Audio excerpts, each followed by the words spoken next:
नमस्कार, मी साटम. दिवाळी खूप जास्त इंटरेस्टिंगरित्या सुरू आहे आणि हा जो छत्रपती शिवाजी पार्क मधला दीपोत्सव आहे तो खूप जास्त भन्नाट सुरू आहे. एकंदरीत आपला सण कशा प्रकारे साजरा केला पाहिजे त्याचं सादरीकरण, प्रेझेंटेशन यासाठी आपले जे राज ठाकरे सर आहेत त्यांना 100 मार्क्स गेले पाहिजे. आता मी मुख्य विषयाकडे वळतो. विषय खूप जास्त इंटरेस्टिंग आहे, त्यामुळे मी इंटरेस्टिंग जागेवरून तुमच्याबरोबर संवाद साधतोय.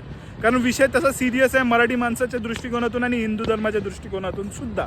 बघा, सध्या आहे ना खूप जास्त मोठ्या प्रमाणावर सण आपले हायजॅक केले जातात. सध्या खूप मोठ्या प्रमाणावर काही संत आणि त्यांचे भाविक आहेत ना, ते आपले सण हिंदू धर्मातले हायजॅक करण्याचा प्रयत्न करत आहेत. कोणी एका संताने तेल विरहित कुठल्या तरी दुसऱ्या द्रवाने दीप लावले आणि त्यानंतर दिवाळी त्या संताबरोबर असोसिएट केली गेली. पुढे जाऊन तुम्ही पाहाल ना तर अनेक संत असे आहेत, म्हणजे त्यांचे भाविक असे क्लेम करतात की प्रत्येक सणामध्ये त्यांचा संत त्या पर्टिक्युलर सणामधली जी मुख्य देवता असते त्याचा अवतार घेतो.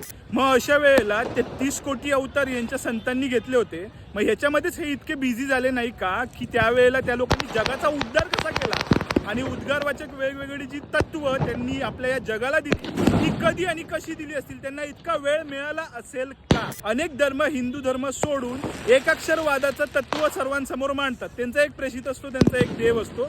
त्या देवाचं तत्व तो प्रेषित मांडायला आपल्या जगामध्ये आलेला असतो या भूतलावर.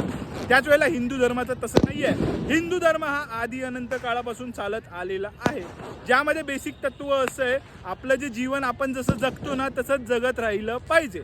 मग अशा वेळेला जर एकाच संताचं आपण अनुसरण केलं आणि त्याच संताने आपल्या प्रत्येक देवदेवतांचे वेगवेगळे अवतार जर घेतले तर हा एकाक्षरवाद नाही आहे का? मग अशा वेळेला त्या धर्मांमध्ये आणि आपल्या धर्मामध्ये फरक काय राहणार असा प्रश्न मला तुम्हाला आहे या दिवाळीच्या सणाच्या निमित्ताने विचारायचं. त्याचबरोबर कसं झालं माहिती आहे का, ती पर्टिक्युलर व्यक्ती किंवा तो पर्टिक्युलर संत त्या पर्टिक्युलर सणाच्या दिवशी जन्माला आला म्हणून तो सण महत्त्वाचा होत नाही, तर तो सण महत्त्वाचा आहे त्यामुळे तो पर्टिक्युलर संत महत्त्वाचा होतो. इतकं बेसिक कॉन्सेप्ट आहे जे की प्रत्येक जणच विसरत चाललेलं आहे. दुर्गादेवीचा ज्या वेळेला उत्सव असतो, नवरात्रीचा शारद नवरात्र उत्सव, त्यावेळेला तो पर्टिक्युलर संत दुर्गादेवीच्या अवतारात येतो.